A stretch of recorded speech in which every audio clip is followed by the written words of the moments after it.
오후에 시작 함께 하실래요? 안녕하세요. 세상의 모든 정보 아나운서 전주리입니다. 윤석열 대통령의 거부권 행사로 국회에서 재표결에 붙여졌던 이른바 해병대 최상병 특검법이 결국 부결됐죠. 법안은 폐기됐지만 여당 내에서 최소 3명의 이탈표가 나왔다는 계산이 나오면서 향후 파장에 관심이 쏠리는데요.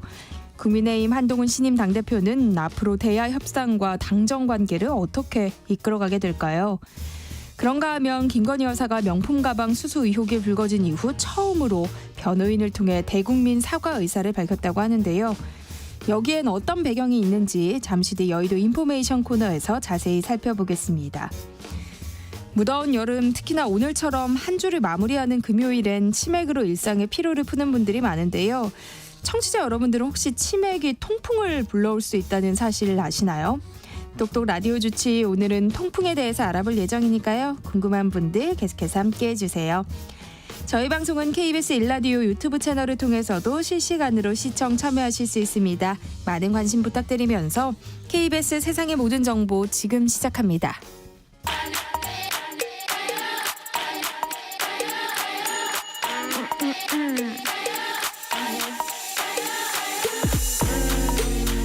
혹시 뉴스 빠뜨리셨나요? 한낮에 전해진 소식들 꼼꼼히 정리해드리겠습니다. 오늘의 뉴스 조현정 시사평론가와 함께합니다. 안녕하세요. 네, 안녕하세요. 정부가 세법 개정안을 내놨는데 25년 만에 상속세를 손질하기로 했어요. 네, 기획재정부가 세제발전심의위원회를 열고 2024년 세법 개정안을 확정을 했는데요. 그동안 정부는 상속세 공제 기준을 조정을 하긴 했어도 이렇게 세율 자체를 손대는 건 2000년 이후 25년 만에 처음입니다. 네. 또 상속세 최고 세율을 기존 50%에서 40%로 10%포인트 떨어뜨리고요. 과세 표준도 구간별 세 부담을 줄이는 쪽으로 조정을 합니다. 이렇게 하면 그 과세 표준 30억 원을 넘는 구간의 상속인이라고 쳤을 때 적용받는 세율이 50%였던 게 40%로 낮아지는 거고요. 최저세율 10%가 적용되는 구간도 과세 표준 1억 원 이하에서 2억 원 이하로 확대를 하게 됩니다. 또 공제 부분을 보면 자녀 공제.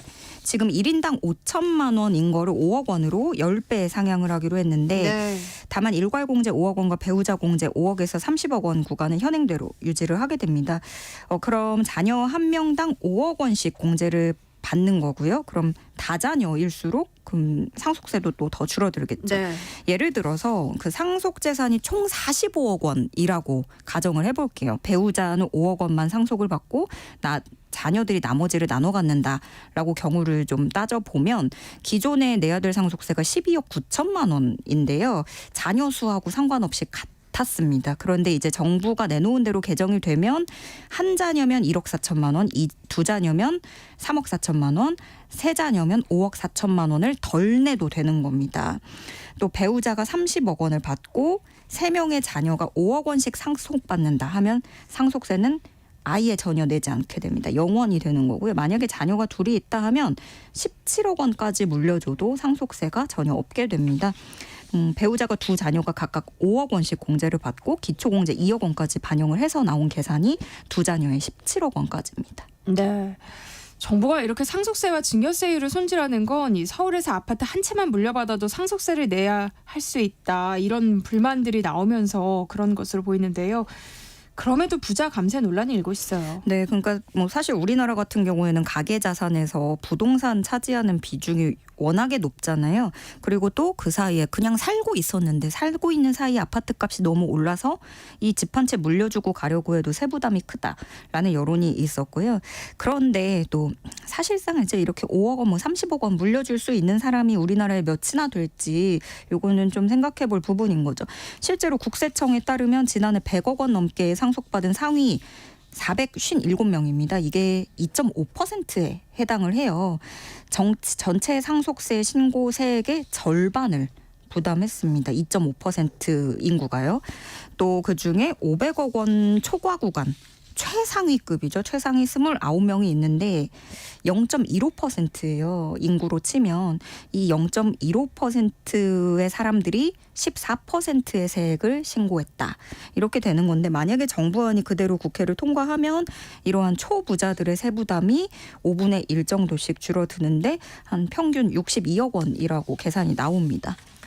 네, 당초 정부는 종합부동산세 추가 완화를 고려해 왔는데요. 이번 세제 개편안에는 관련 내용이 빠졌어요. 네, 아무래도 2022년도에도 이미 큰 폭으로 완화를 했고 최근에 좀 부동산 심리까지 고려하지 않을 수 없었던 것 같아요. 근데 그 최상목 경제부총리가 밝히기로는 종부세는 근본적인 개편이 필요하고 지방세에 미치는 영향도 또 이런 고민들이 필요하기 때문에 이번엔 담지 않았다 이렇게 설명을 했고요. 그러면서 올해 국세 수입이 어려운 상황이지만 내년 이후에 수출 증가에 따른 기업 실적이 뭐 좋아진다든가 투자 촉진 이런 정책 효과가 나타나면 전반적으로 세수 여건이 개선될 것으로 전망한다고 밝혔습니다. 네.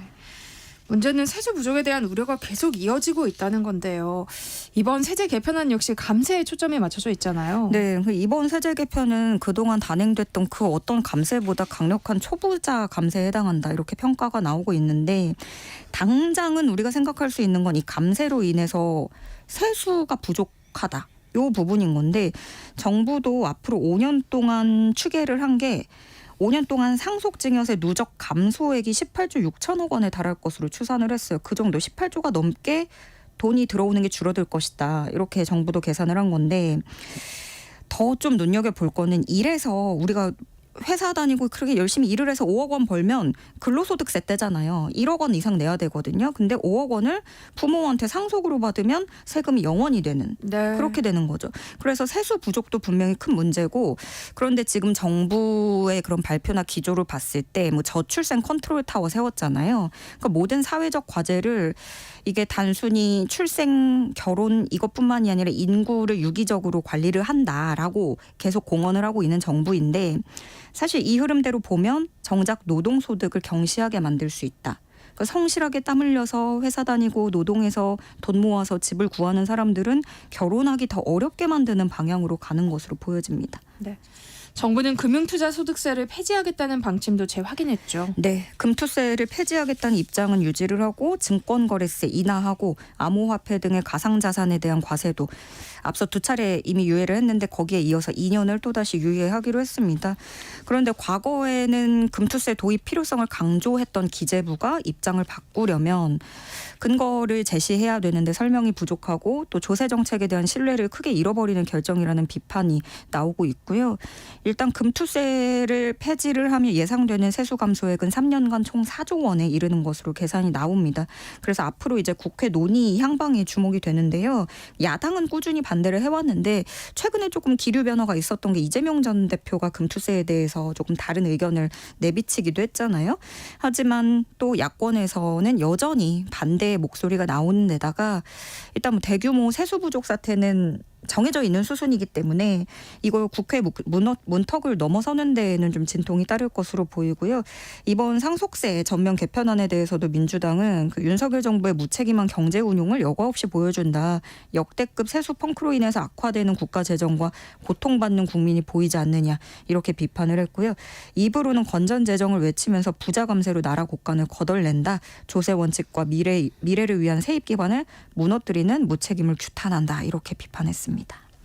그런가 하면 각종 기초생활보장제도의 기준이 되는 내년도 중위소득이 정해졌다고요. 네, 이게 기준 중위소득이 그 모든 가구를 순서대로 쫙 줄 세웠을 때 딱 중간 지점에 해당하는 값에 평균 소득 증가율이나 이런 경제 지표 여러 가지를 반영해서 산정을 하는 건데 평균 같은 거는 좀 오류 함정이 있잖아요. 그래서 중위소득이라는 걸 딱 세우는 건데 각종 정부 정책에서 앞으로 자격을 나누는 기준이 되죠. 그래서 74개 정부 복지사업 선정 기준 등에 활용이 되는데요. 결론부터 말씀드리면 내년도 중위소득은 4인 가구 기준으로 했을 때 올해보다 6.42% 인상된 609만 7,773원으로 결정됐습니다. 2015년 이후 역대 최고 증가율이고요. 네. 또 1인 가구 기준으로는 7.34% 인상된 239만 2,013원이 됐습니다. 올해 특히나 이 물가 상승 때문에 생활비가 늘어났기 때문에 기준 중위소득이 얼마나 오를지 이게 주목이 됐는데 이번 인상으로 들어가면 이로써 7만 1,000여 명이 추가로 생계급여를 수급할 수 있을 전망이고요. 그런데 시민단체들은 이 지원 금액이 물가 상승을 따라 올라가지 못했다고 비판을 하고 있습니다. 정부가 세수가 부족하다는 이유로 약자 복지를 후퇴시켰다는 지적이 나오고요. 참여연대는 감세로 인한 재원 부족의 책임을 저소득층에 전가하는 결정이다 이렇게 비판했습니다. 고위공직자 74명의 재산 보유 내역이 공개됐어요. 네, 공직자윤리위가 올해 4월 2일부터 5월 1일까지 신분이 변동한 고위공직자 74명의 보유 재산을 공개했습니다. 신고 재산이 가장 많은 현직 고위공직자는 홍철호 대통령 비서실 정무수석 비서관으로 나타났는데요. 본인 명의로 된 경기도 김포시 논밭, 임야, 또 배우자와 공동 명의인 단독주택 등을 포함해서 254억 6,487만 원을 신고했습니다. 아무래도 사업가 출신이다 보니까요. 그런가 하면 또 퇴직자 중에서는 이관섭 전 대통령실 비서실장의 84억 5천여만 원 가장 재산이 많았고요. 특히 이관섭 전 실장은 지난 1월에 취임한 이후에 석 달 동안 재산이 6억 원 넘게 늘어난 것으로 나타났습니다. 그중에서 제일 손꼽히는 거는 그 서울 용산구 한남동 쪽에 있는 아파트 가격이 급등한 영향으로 분석이 되고요. 이어서 한국은행 서영경 또 조윤재 전 금통위원이 각각 73억 8천여만 원, 65억 7천여만 원 이렇게 퇴직자 재산 상위 2, 3위에 이름을 올렸습니다.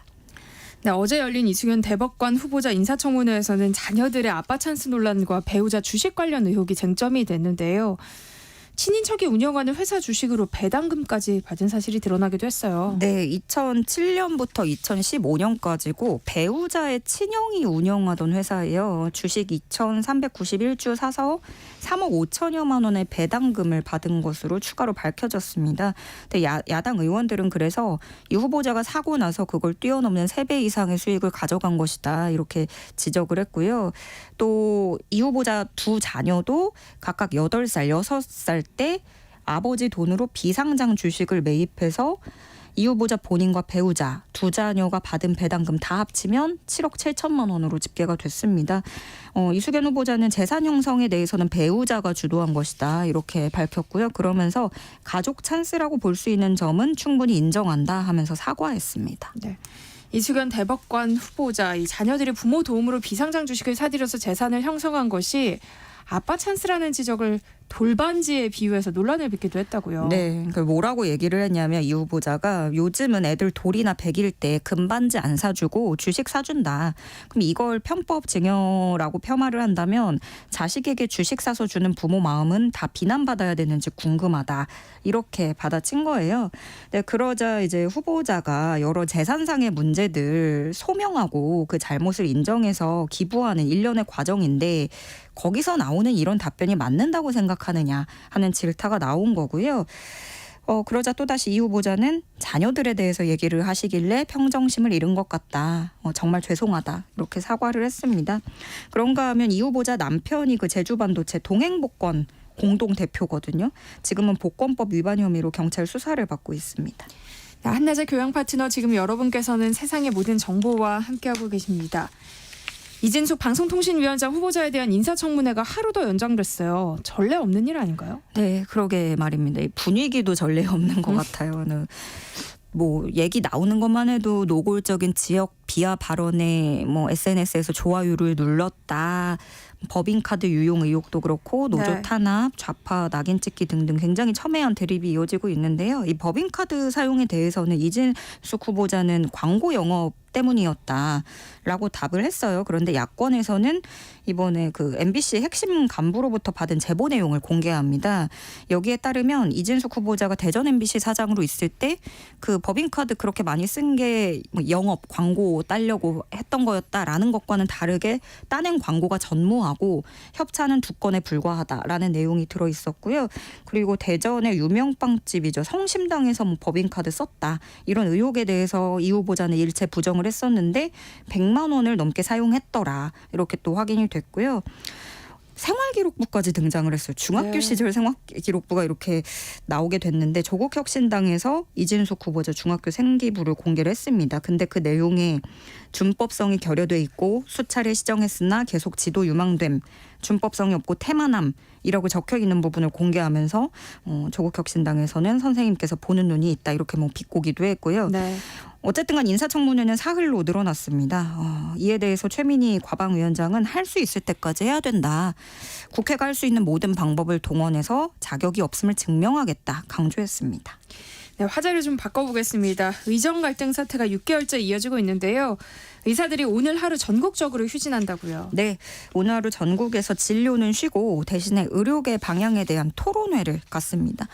물론 뭐 얼마나 많은 의사들이 토론회에 참여하려고 병원 쉬고 올지는 알 수 없지만 통상 금요일에는 외래 진료가 적고 또 많이 축소를 했던 거 고려를 하면 의료 현장에서 큰 혼란이 발생하진 않을 거라는 전망이 나오고 있고요.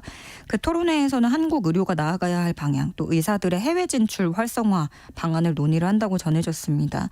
그리고 토론회에 앞서서는 강원대병원, 충북대병원 교수 비대위가 세종시 보건복지부 청사를 찾아서 의대 정원 증원 취소를 촉구하는 집회를 갖기도 했습니다. 네, 대한의사협회가 주도한 범의료계 협의체죠. 올바른 의료를 위한 특별위원회가 오늘 대토론회를 끝으로 활동을 종료한다는 소식도 전해졌어요. 네, 이게 범의료계 협의체로서 주목을 받았지만 별다른 성과 없이 그리고 생각보다 빠르게 활동을 접게 됐어요. 네. 그동안 올특위에 사실 핵심이라고 할 수 있는 전공의들과 의대생들이 불참을 했고 또 그러다 보니까 전공의들 복귀를 유인하는 이런 구체적인 논의는 이루어지지 못했고 유의미한 결과도 도출하지 못했던 거죠. 그 사이에 이면택 회장에 대한 비판 또 전공의 협의체와 이면택 회장과의 갈등만 더 떠올랐는데요. 때문에 그래서 그 의사들을 대표하는 구심점 역할을 했다기보다는 오히려 이 존재가 분열과 불신을 초래했다 이런 비판도 나오는데 이면택 회장 그 탄핵에 대해서는 뭐 본격적으로 나오는 얘기는 없고 사실 뭐 설은 무성한데 그렇기보다는 이제 의료계에서는 좀 이면택 회장 개인 판단에 맡기겠다라는 분위기가 더 강한 걸로 전해지고 있는데요. 그걸 떠나서 이제 의협으로서는 앞으로의 대응에 있어서도 좀 난항이 예상이 되고 정부가 또 이제 얘기를 해야 되는 상대 그런 범의료계 협의체 어떤 구심점이 또 사라졌다고도 볼 수 있겠습니다. 정부는 오는 9월 하반기 전공의 수련을 준비하고 있는데요. 의대 교수들이 하반기에 들어오는 전공의들을 제자로 인정할 수 없다면서 보이콧을 선언했어요. 네. 그때 새롭게 들어오는 전공의들은 내 제자가 아니다. 지금 떠나 있는 내가 원래 가르치던 제자들이 내 제자들이다. 뭐 이런 논리인 건데요. 네. 정부는 어쨌든 전공의들의 그 하반기 모집에 힘을 쓰고 있죠. 9월에 이제 다 수련을 시작하려고 특례까지 적용을 하면서 그러면서 정부는 이제 공익에 따른 것이고 정부로서는 최선을 다한 것이다 이렇게 강조를 하고 있는데요. 이렇게 전공의들 새롭게 뽑을 전공의들에 대해서 보이콧하겠다고 나선 의대 교수들에 대해서 정부는 대부분의 교수님들은 이것에 동조하지 않고 올바른 선택을 해주실 거라고 믿는다 이렇게 다독이기도 했고 그러면서 또 한편으로는 여러 가지 법적 조치를 강구하고 있다 밝혔는데 근데 이 정도로 밝혔어요. 그러니까 뭐 구체적인 법적 대응 방향이라든가 어떤 내용은 입장은 내놓지 않고 있는데 법조계에서 얘기하는 거는 뭐 형법상 업무방해죄라든가 사립학교법상 징계사유에 해당할 수 있다 이렇게 보는 얘기도 있습니다. 네. 오늘의 뉴스 여기까지 하겠습니다. 조현정 시사평론가와 함께했습니다. 고맙습니다. 네, 고맙습니다. KBS 1라디오 세상의 모든 정보 함께하고 계신 지금 시각은 12시 38분입니다. 이 시각 교통정보 알아봅니다. 이 시각 교통정보입니다. 이 시각 고속도로는 서양양고속도로 양양 쪽으로 덕소3패에서 월문 1터널, 더지나 춘천분기점서 북방 1터널까지 각각 정체 이어지고 있고요. 영동고속도로 강릉 쪽은 반월 터널에서 둔대분기점, 또 동군포에서 부곡 사이로 각각 정체, 마성터널에서 양지터널까지도 9km가량 더디게 지나고 있습니다. 반대 인천 방향은 여주 분기점 부근 4차로에서 승용차 관련 사고나 처리하고 있어서 차로 변경에 주의가 필요하겠고요. 부곡에서 동군포와 또 월곡 분기점 부근으로도 주춤합니다. 중부 내륙고속도로 창원 방향은 여주 분기점서 감곡까지 10km 더디게 지나고 있고요. 호남고속도로 순천 방향 서광주 부근 1차로에서는 대형 버스 관련 추돌 사고나 처리 중입니다. KBS 교통정보센터에서 김민혜였습니다. 세상의 모든 정보는 청취자분들의 관심과 참여를 기다립니다. 방송 들으시면서 궁금한 점이 있거나 의견 공유하고 싶은 분들 계시면 문자 보내주세요. 추첨을 통해 모바일 쿠폰 보내드리겠습니다. 참여하실 번호는 샵 9730이고요. 짧은 문자 50원, 긴 문자 100원의 이용료가 부과됩니다. 콩 게시판을 통해서는 무료로 참여하실 수 있고요. KBS 1라디오 유튜브 채널을 통해서도 실시간으로 시청 참여하실 수 있습니다. 청취자 여러분들을 여의도 정치로 안내해드리는 시간이죠. 여의도 인포메이션 문화일보 이은지 기자와 함께합니다. 어서 오세요. 안녕하세요. 네, 이른바 최상병 특검법이 어제 국회 본회의에서 재표결에 붙여졌지만 결국 폐기됐어요. 윤 대통령이 거부권을 행사한 지 16일 만인데요. 어제 국회 상황을 좀 되짚어볼까요? 네, 민주당은 한동훈 당대표가 선출된 바로 다음 날이죠. 25일 국회 본회의에 윤석열 대통령이 제2요구권을 행사한 최상병 특검법을 재표결했습니다. 제2요구권은 이제 거부권이라고 하죠. 네. 대통령이 해당 법에 문제가 있으니 좀 더 국회에서 수기해서 다시 내달라는 의미가 있습니다. 그런데 최근에는 제2요구권이 이제 발의가 된 제2요구권을 행사하면 법안에 대한 논의조차 안 하고 바로 표결을 붙이는 식으로 좀 가고 있는데요. 네. 사실은 여야가 이에 대해 수기하고 수정안을 만드는 것이 원래 취지입니다. 그래서 민주당이 수정안 논의를 거쳐서 8월쯤 재상정할 것이라는 예측이 있었는데 예상보다 빨리 올린 겁니다. 표결 결과는 가결 194표, 부결 104표, 무효 1표로 결국 부결이 됐는데요. 네. 국민의힘 의석이 108석인데 무효표에 따라서 최소 3개에서 4개 표가 이탈한 겁니다. 네. 그러니까 최소 국민의힘에서 3명의 이탈표가 나온 것으로 보이는 거잖아요. 지난번 표결 때보다 더 많은 이탈표가 나온 건데요. 국민의힘이 특검법 부결을 당론으로 정하고 단일 대오를 자신했던 만큼 내부 동요가 좀 있을 것 같아요. 당내 분위기 어떤가요? 조금 황당한 이야기를 드리게 될 것 같은데요. 국민의힘은 이탈표가 늘었다고 보고 있지 않습니다. 네. 왜냐하면 일단 이탈표 4개 중에 하나는 특검법에 찬성해온 안철수 의원이고요. 또 한 명은 파악이 안 되고 있다고 합니다. 네. 그리고 무효표 1개는 그 한자에서 부결의 부를 아니 불에 입구자가 있는 부를 써야 하는데 그 아니 불자를 한자로 잘못 써내서 무효가 됐다고 하고요. 네. 마지막으로 다른 하나는 제2요구권에 대한 찬성이라고 생각을 하고 찬성표를 던진 의원이 있었다고 합니다. 국민의힘 의원으로 지도부에 실토를 해서 국민의힘 지도부에서 파악하고 있는 확실한 이탈표는 안철수 의원과 다른 의원 한 명까지 2명 네. 정도라서 크게 이탈표가 나오지 않았다라고 내부적으로 보고 있습니다. 네. 뭐 최상병 특검법이 부결될 거라는 걸 민주당도 충분히 예상했을 것 같은데요. 그럼에도 재표결을 감행한 이유는 뭐였을까요? 민주당은 최상병 특검법이 부결되자마자 더 강력한 특검법을 재발의해 추진하겠다라는 방침을 밝혔는데요. 그 말했다시피 더 강력한 이 특검법 추진을 위한 동력 마련을 위해서 재표결도 결국 부결을 이끌어낸 것으로 보입니다. 그리고 한동훈 신임 국민의힘 대표가 주도하는 특검법 수정안으로 이제 추진이 될 경우 네. 주도권을 이제 야당이 뺏기게 되는 거잖아요. 네. 그래서 수정안 논의보다 재표결에 먼저 나선 것으로 풀이가 됩니다. 민주당은 최상병 특검법을 다시 발의하겠다고 밝혔는데요. 국민의힘 한동훈 대표가 당권에 도전하면서 제시했던 이 제3자 추천 특검법이 대안이 될 수도 있을까요? 네, 한동훈 대표가 주장한 제3자 추천 특검법은 이 특검을 여야가 아니라 대법원장 등 정치적 중립을 담보한 제3자가 추천하자는 겁니다. 네. 개혁신당에서도 천하람 원내대표가 대한변호사협회가 추천하는 제3자 추천 특검법을 대안으로 낸 바 있어요. 그래서 야당에서도 이러한 방식의 이제 여야가 아닌 제3자 추천 특검법을 논의할 수 있다는 입장인데요. 근데 이 제3자가 누구냐를 두고도 여야가 격렬하게 공방을 이어갈 수밖에 없어서 네. 쉽지는 않을 것이란 관측이 나옵니다. 설령 야당이 뭐 제3자 추천 특검법을 받아들인다고 하더라도 뭐 여당 내에서 당론을 모으는 건 쉽지 않을 거다 이런 관측이 높잖아요. 한동훈 대표 자신의 주장을 좀 당 내에서 관철시킬 수 있을까요? 일단은 조금 쉽지 않아 보이고요. 네. 그 한동훈 대표가 당선되고 처음 특검법에 관한 질문을 받았을 때 저한테는 법안 발의권이 없다라고 한 발 빼기도 했습니다. 네. 그리고 당내 논의를 해보겠다라고 유보적인 입장을 밝혔는데요.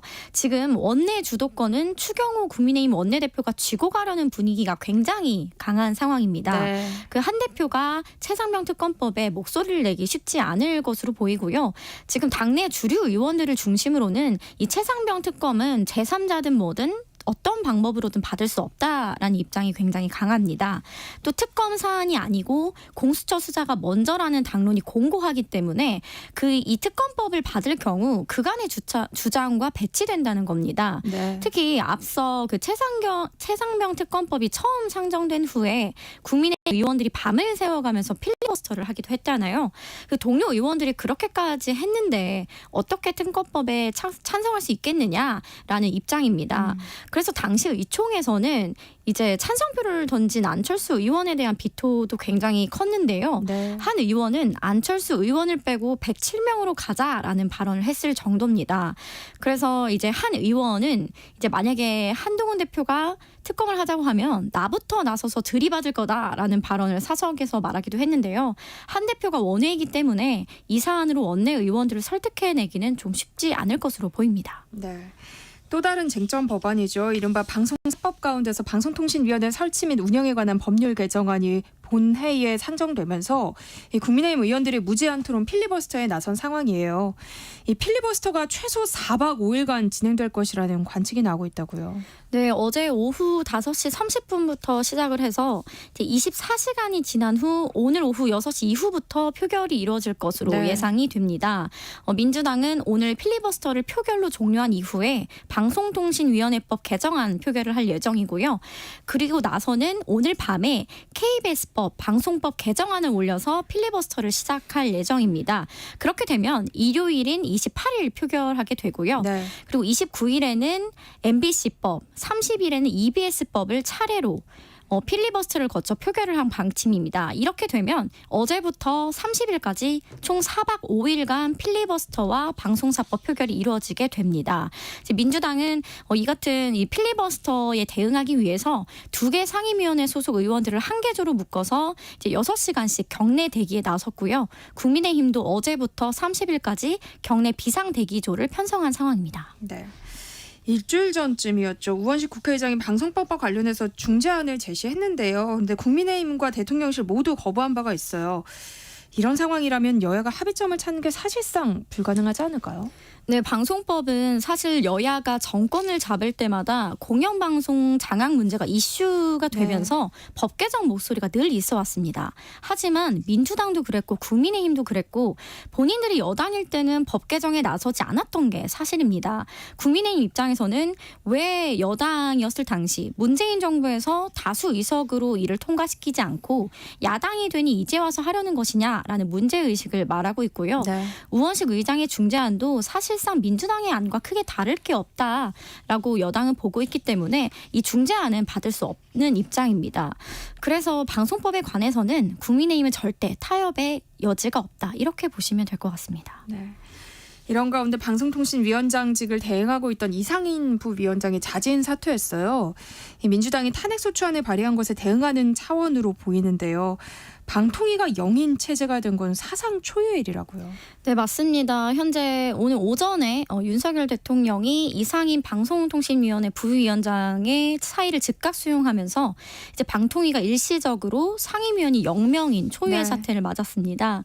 이 부위원장은 대통령 몫으로 임명된 상임위원이기 때문에 윤 대통령은 인사청문회 없이 후임을 임명할 수 있습니다. 그래서 이러한 작업을 좀 속히 진행할 것으로 보이고요. 윤 대통령이 이진숙 방통위원장 후보자를 임명해 방통위가 2인 체제로 전환되면 MBC 등 공영방송 이사진 선임 절차를 예정대로 이어갈 수 있습니다. 그런데 지금 민주당은 이진숙 후보자가 임명이 되면 또다시 탄핵을 추진한다는 계획을 세우고 있어서요. 네. 향후에 또 1명 혹은 0명 체제로 가는 것은 또 시간 문제다. 이런 시각이 나오고 있습니다. 네, 민주당의 일단 탄핵 추진에 대한 여론, 그에 따른 정치적 역풍에 대해서는 크게 고려하지 않고 있는 걸까요? 네, 지금 민주당은 과반 의석과 지지층만 보고 가고 있는 기류고요. 네. 특히 지금 언론 환경이 기울어진 운동장이다라는 문제의식을 굉장히 크게 갖고 있습니다. 그래서 중도층 등 여론보다는 이제 진보 언론을 사수하는 것이 더 우선이다. 그래서 친야 성향의 MBC를 지키기 위해서 이렇게까지 좀 하는 것인데요. 이를 위해서 방통위원장 탄핵을 지금 이진숙 후보자까지 3차례나 추진하려는 것도 중도층에서 보기에는 무리하다라고 보는 여론도 있음에도 불구하고 이제 민주당에서는 이 MBC만은 끝까지 지켜야 하는 어떻게 보면 진보라는 장의 최후의 보루다라고까지 네. 보고 있습니다. 다만 최근 민주당 지지율을 보면 하락세이거나 정체인 경우가 많은데 있는데요. 이러한 무리한 추진이 반영된 것 아니냐 이런 평가도 나오고 있습니다.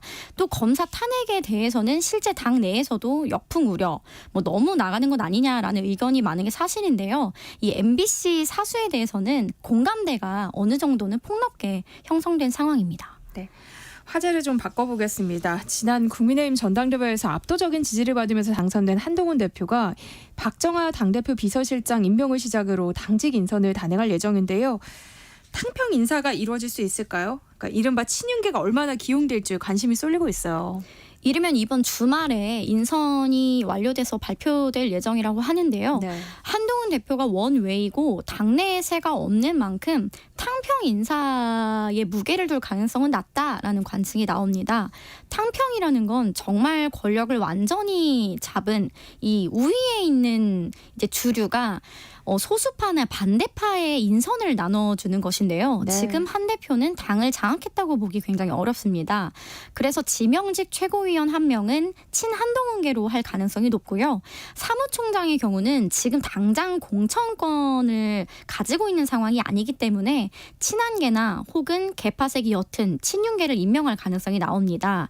지금 가장 뇌관이 정책위의장인데요. 네. 정점식 정책위의장이 임기를 불과 2개월만 한 상황입니다. 정책위의장은 당대표에게 임명권이 있지만 원내대표와 협의하에 의원총회에서 의원들에게 추인을 받게 돼 있어요. 한동훈 대표 측에서는 친윤계로 분류되는 정점식 의장을 교체하고 싶어 하는 상황인데 당내 갈등의 촉매가 될까 고심이 깊은 상황입니다.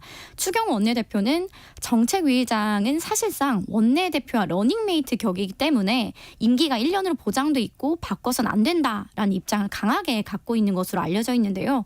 만약에 한동훈 대표가 이 정책위의장을 바꿀 경우 의총에서 추인이 불발되거나 친윤계 반발이 나올 수 있다는 관측이 나옵니다. 네. 국민의힘 최고위원 경선 결과를 보면 한동훈 지도체제 흔들기는 어려울 것이라는 전망이 나오는데요. 한동훈 대표가 향후 당정 관계는 어떻게 설정해 갈 것으로 보이세요? 그 당선 다음 날 대통령과 가진 용산 만찬에서는 화기애애한 분위기로 당정 화합을 함께 강조했는데요. 한동훈 대표와 윤석열 대통령은 지난 총선부터 전당대회까지 건널 수 없는 강을 건넜다. 관계가 회복 불능이다라는 해석이 지배적입니다. 그래서 결국 갈등을 피할 수 없을 것이란 그런 관측이 더 많이 나오고 있고요. 네. 특히 한동훈 대표가 거대 야당을 상대로 싸우는 이 원내 이슈에서는 사실상 배제될 수밖에 없고 원외로서 존재감을 부각할 수 있는 방법은 대통령과 각 세우기가 가장 손쉬운 거 아니냐라는 이야기가 나오고 있습니다. 그리고 만찬 자리에서도 이 건배사를 두고 신경전이 좀 있었다고 해요. 네. 이것도 향후 친윤과 친한 간의 개파 갈등이 불씨를 남겼다는 평가인데요. 원희룡 당대표 후보가 이 건배사에서 전대 기간에 이제 자신의 성을 딴 구호였던 당정 원팀을 외쳤는데 이 한동훈 대표의 러닝메이트인 장동혁 최고위원이 한동훈 대표가 됐으니 한 팀이다라는 뼈 있는 건배사를 했다고 합니다. 이번 주에 매주 일요일마다 열리는 고위 당정 협의가 열리지 않는데요. 앞으로 이 고위 당정이 열리지 않고 대통령과 추경호 원내대표가 이른바 직거래에 나설 수 있다라는 시나리오도 나옵니다. 네. 민주당 이야기만 짧게 하고 끝낼까요? 민주당 전당대회 당대표 경선에서는 이재명 전 대표가 독조 체제를 굳건히 하고 있는데요. 최근 당내 최대 의원 모임인 더 좋은 미래가 이재명 전 대표의 금융투자소득세 유예론에 반대 입장을 밝혔어요. 이런 움직임이 전당대회 판세의 변수가 될 가능성은 없을까요? 일단 더 좋은 미래 소속 의원들이 오랜 기간 이제 민주당 내 최대 의원 모임으로 자리매김을 했었는데 네. 이번 22대 국회에서 많은 의원들이 낙선하면서 이제는 더 이상 당내 최대 의원 모임이 아니게 됐습니다. 또 현재 주류도 아니라서 큰 영향을 미치긴 어렵다는 게 중론이고요. 지금 이 대표는 중도정당, 대중정당을 표방해서 향후 대권까지 가겠다는 749시 실용의 전략을 짜고 있기 때문에 이러한 반대 입장에 크게 영향을 받을 가능성도 낮아 보입니다. 네. 세상의 모든 지식 금요일 코너죠. 여의도 인포메이션. 오늘은 여기까지 하겠습니다. 문화일보 이은지 기자와 함께했습니다. 고맙습니다. 감사합니다. KBS 세상의 모든 정보 1부 순서는 여기서 마무리하겠습니다. 이어지는 2부에서는요. 김윤아의 오늘 이 곡 코너 기다리고 있으니까요. 계속해서 많은 청취 부탁드립니다. 그럼 전 잠시 후 2부에 다시 돌아올게요.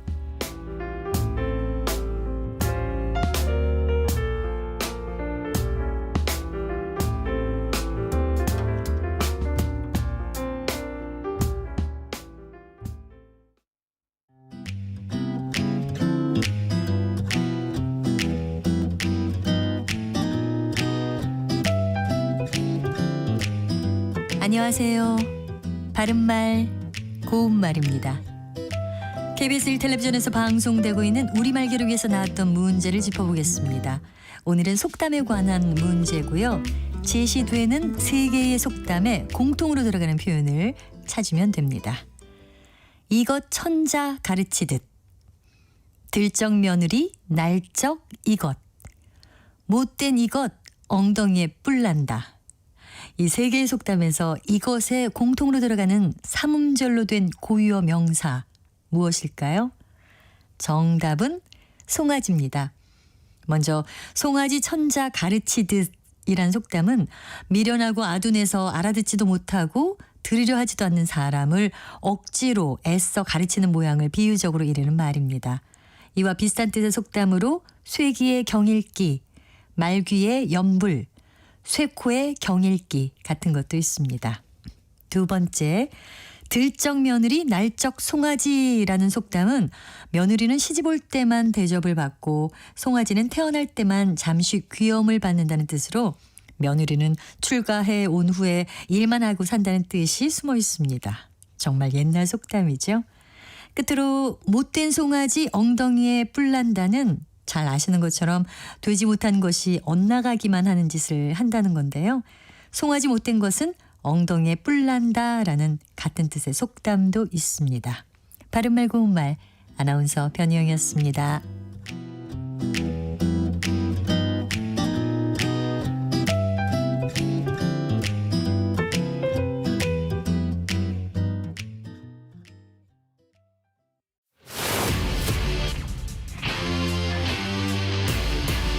토론에 정답은 없습니다.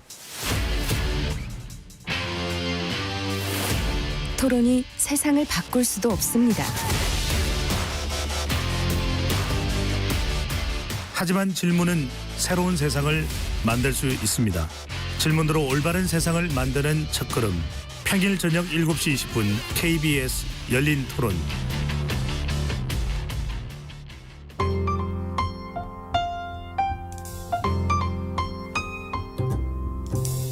어떤 하루 보내고 계신가요? 눈코 뜰 새 없이 바쁘게 지나가는 한 주.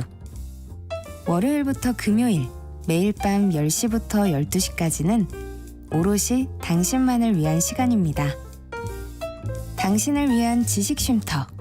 오늘 밤 일라디오.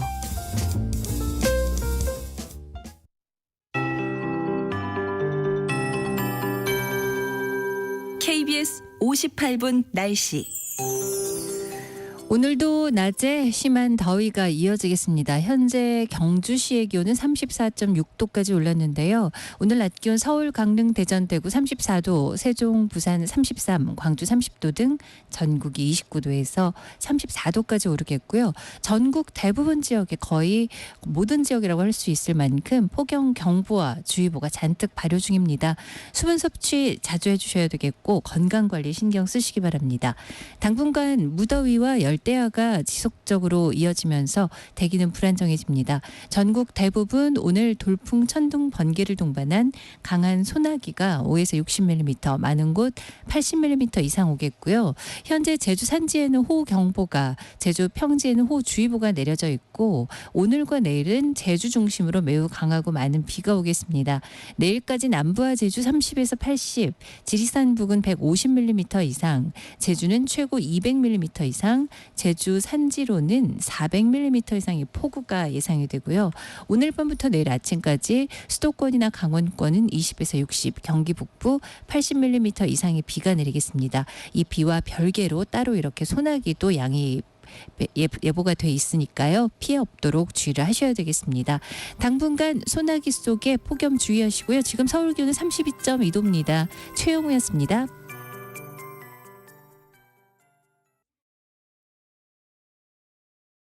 정성을 다하는 국민의 방송 KBS가 한시를 알려드립니다.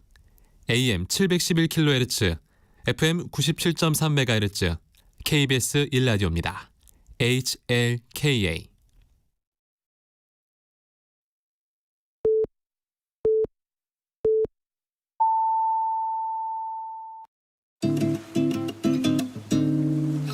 나른한 오후를 책임질 영양 만점 지식 비타민.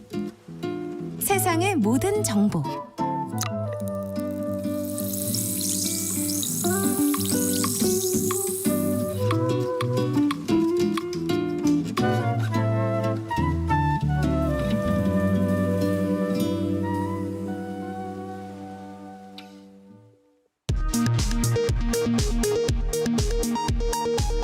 이 시각 라디오 정보센터 뉴스입니다.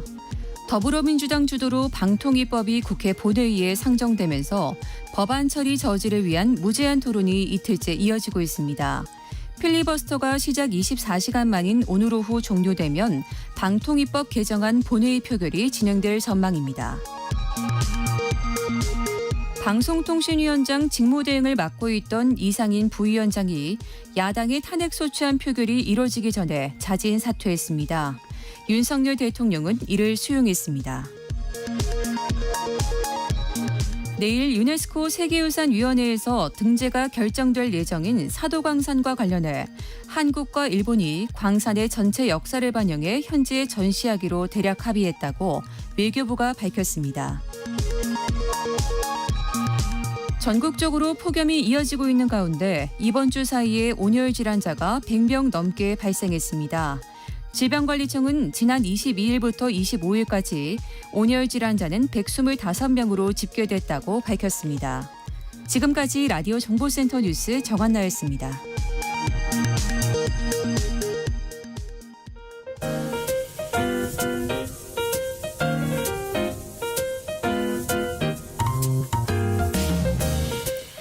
정신없이 바쁜 하루, 지금 우리 주변에서 벌어지고 있는 사건 사고 소식들 한숨 돌리며 살펴보시죠. 하프타임 뉴스 임선우 뉴스캐스터와 함께합니다. 어서 오세요. 안녕하세요. 네, 정산 지연 사태를 빚고 있는 티몬의 밤사이 피해자 수백 명이 모여서 사옥을 점거하고 항의를 이어갔다고요. 네, 어제 위메프 본사에 피해자들이 모여 북새통을 잃었다는 소식 전해드렸었는데 뒤이어 연락 불통이었던 티몬도 사태 수습에 나섰습니다. 오늘 새벽 서울 강남구에 있는 티몬 신사옥에 피해자 수백 명이 몰려들었는데요. 판매사 정산이 제대로 이뤄지지 않아 돈을 지불하고도 상품을 받지 못하거나 여행도 못 갈 위기에 놓이자 환불을 요구하고 나선 겁니다. 피해 소비자들은 어제부터 일부 환불 절차에 들어간 위메프를 예로 들면서 티몬은 왜 환불을 해주지 않느냐 항의했다고 하는데요. 결국 티몬도 위메프와 마찬가지로 출발이 임박한 여행 상품부터 순차적으로 취소해주기로 하고 현장에서 환불 접수를 받았는데 삼성동에 있는 위메프 본사도 환불을 받으려는 피해자들이 몰려 밤새 북적였다고 합니다. 어디서도 보기 힘든 이 환불 행렬은 어제 새벽 0시부터 하루 넘게 이어졌는데요. 위메프 측은 여행 상품을 결제한 소비자 가운데 지금까지 2천여 명의 고객에 대해 환불 조치를 완료했다면서 조금 전 오전 10시부터 추가 환불에 나섰습니다. 당장 급한 불 끄기에 나섰다곤 하지만 양사 모두 환불에 필요한 자금 조달 방안이 있느냐는 질문에는 모기업인 큐텐그룹 차원에서 노력하고 있다고만 반복하고 있어 우려는 여전한 상황입니다. 네, 이번 사태로 연쇄 도산 우려도 나온다고요. 네, 전례 없는 정산 지연 사태에 입점업체부터 소상공인까지 도미노 피해에 대한 우려가 커지고 있습니다. 사태가 장기화할 조짐이 보이자 당장 자금 사정이 열악한 중소업체들의 줄도산 위기가 엄습하고 있는데요. 티몬과 위메프가 이미 큰 적자로 자본 잠식 상태인 데다 이번 사태로 판매자와 소비자 이탈이 가속화하면 정상금을 갚는 것은 사실상 불가능할 것으로 보이기 때문인데 거액의 판매 대금이 몰린 소상공인들의 연쇄 도산이 현실화할 경우 파장은 은행을 비롯한 이 금융권 전반으로 확산할 가능성도 있습니다. 이번 사태가 일파만파로 확산한 데는 2달이 넘는 정산 주기로 인한 이른바 판매 대금 돌려막기가 자리 잡고 있다는 분석이 계속해서 나오고 있는데요. 문제는 이렇게 돌려막은 정산금을 사업 확장에 썼거나 판매액이 줄었을 때 손쓸방도가 없다는 겁니다. 한번 정산이 밀리자 판매자들이 판매를 중단하고 거래가 멈춰서면서 파장이 눈덩이처럼 불어나고 있습니다. 당장 이달 정산받지 못한 대금은 5월 판매분이라는데 6월 또 7월도 장담할 수 없는 상황에 그 피해가 오롯이 중소 판매자들에게 돌아가게 됩니다. 사실상 버틸 수 있는 시간이 이달 말까지밖에 남지 않았다는 건데 선정산 대출을 받은 일부 판매자들은 이미 채권 추심 통보를 받기 시작했고 납품 대금이나 대출이자를 마련하지 못해 개인 회생 또는 파산 신청을 고민하는 판매자도 생겨나기 시작했는데 한계 잃은 영세업자들이 줄도산하게 되면 금융권 전반에 걸친 피해도 현실화될 수 있습니다. 네. 건강보험 심사평가원이 최근 한 산부인과에 여성 환자들의 주요 신체 부위 수술 전후 사진을 제출하라 이렇게 요구한 것이 드러나면서 논란이 커지고 있어요. 네, 도무지 의도를 알 수 없는 요구에 환자들뿐만 아니라 의료계까지 일제히 반발하고 나섰습니다. 네. 이번 사태를 폭로한 서울 강남의 한 산부인과는 최근 심평원으로부터 외음부 양성 종양을 제거한 여성 환자들의 생식기 사진을 제출하라라는 요구를 받았다고 하는데요. 허위 청구를 의심받아 이 같은 요구를 받았다는데 병원 측은 단순히 시술 행위를 입증하라는 걸 넘어서 환자 사진까지 요구한 건 처음이라며 지나친 조치라고 판단해 이 같은 사실을 공개하게 됐다고 설명했습니다. 엑스레이나 초음파 사진도 아니고 환자의 동의도 없이 어떻게 주요 신체 부위 사진을 제출하느냐라는 건데요. 논란이 확대되자 심평원은 부랴부랴 해당 수술료를 입증할 수 있는 자료 중 하나에 수술 부위 사진이 포함됐을 뿐이고 이 중 가능한 걸 내라고 했을 뿐 의무적으로 제출하라는 건 아니었다라고 해명했습니다. 의료계는 이렇게 민감한 개인정보가 담긴 사진을 요구하는 건 진료 행위를 위축시킬 수 있다며 강력히 반발했는데요. 이면택 대한의사협회 회장은 자신의 페이스북에 심평원이 의사를 도둑놈, 사기꾼 취급하는 것이고 환자가 알면 절대 용납하지 않을 말도 안 되는 요구를 한 것이라고 강하게 비판하기도 했습니다. 네. 정부가 저렴하고 청결한 착한 가격 업소에 주는 혜택이 엉뚱한 곳으로 가는 경우가 있다고요. 네, 행정안전부와 지자체는 저렴한 가격과 청결한 시설 등을 고려해서 착한 가격 업소를 선정하고 배달요금 2,000원 할인 쿠폰 등 여러 혜택을 제공하고 있는데요. 사업자 번호가 동일하다고 온라인에만 존재하는 이른바 유령업소도 이런 혜택을 받은 것으로 드러났습니다.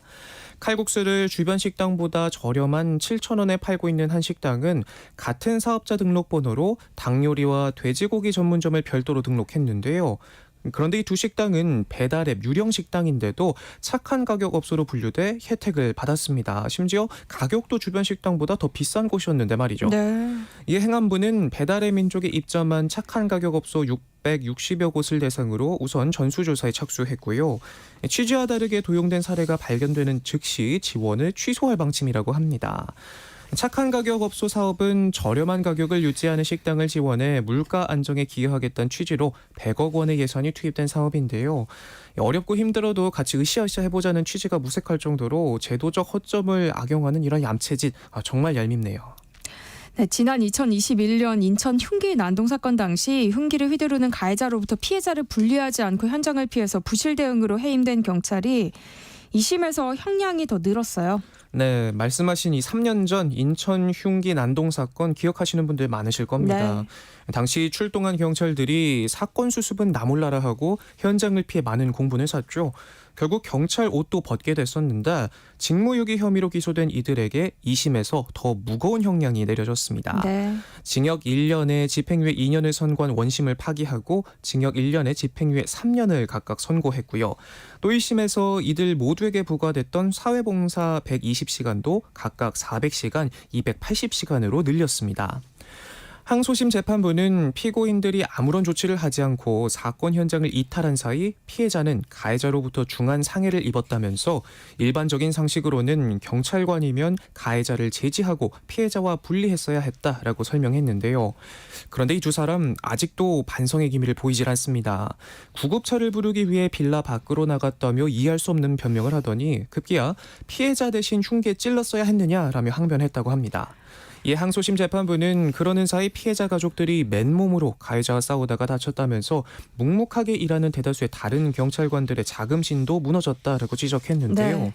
다만 피고인들은 초범이라면서 이 사건으로 경찰 조직에서 불명예 퇴직을 했고 또 현재까지 우울증으로 고통받는 점 등을 고려했다고 양형 이유를 밝혔습니다.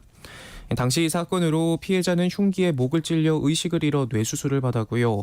가족들도 전치 5주의 병원 진단을 받았었는데 나몰라라 현장을 피하는 것도 화가 나는데 이후 징계가 부당하다 행정소송까지 내고 여전히 억울하다는 입장만 반복하는 모습에 많은 공분을 사고 있습니다.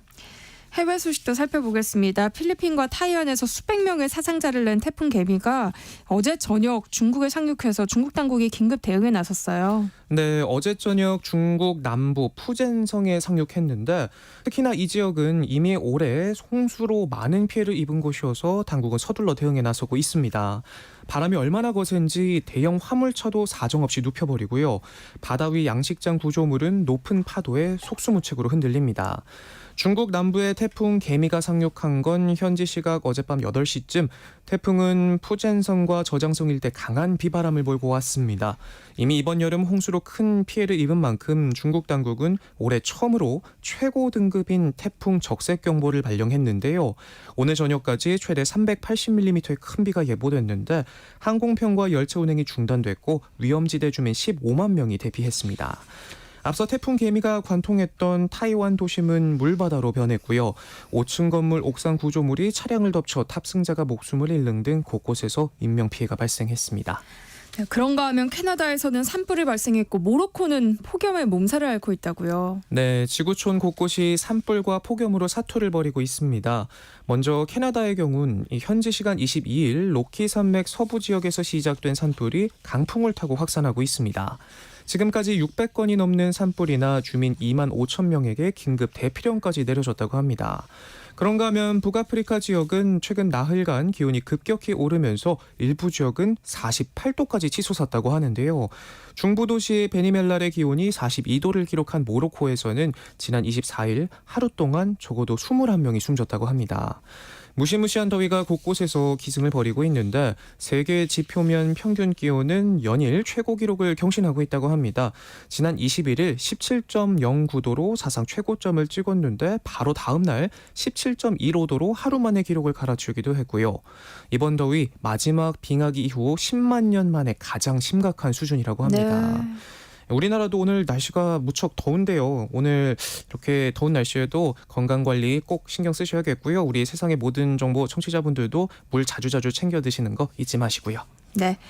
파리 올림픽 개회 전부터 양궁 대표팀 아주 기분 좋은 출발을 했어요. 네, 사실 뭐 놀랍지도 않습니다. 믿고 보는 한국 양궁이잖아요. 네. 대진표를 정하는 랭킹 라운드에서 세계 신기록 경신과 함께 남녀 모두 1위를 휩쓸었습니다.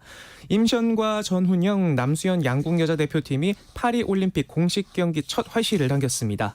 개인과 단체전, 혼선전의 대진표를 정하는 이 랭킹 라운드 에이스 임시현이 압도적인 모습을 보여줬는데요. 72발을 쏘면서 무려 48발을 10점에 명중시켰고 8점은 단 2발에 그치면서 총점 694점. 임시현은 2019년 세계 선수권에서 강치영이 세웠던 세계 신기록을 경신하면서 1위에 올랐습니다. 막내 남수현도 올림픽 기록을 뛰어넘으면서 2위에 오르는 등 대표팀은 단체전 전망도 밝혔습니다.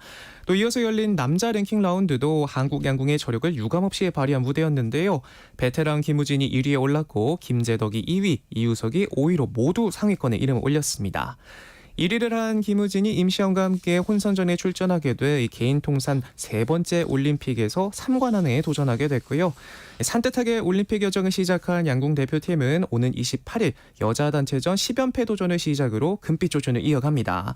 전 종목 1번 시드를 싹쓸이한 한국 양궁은 금메달 3개 이상이라는 목표를 넘어서 전 종목 석권 가능성도 키우고 있습니다.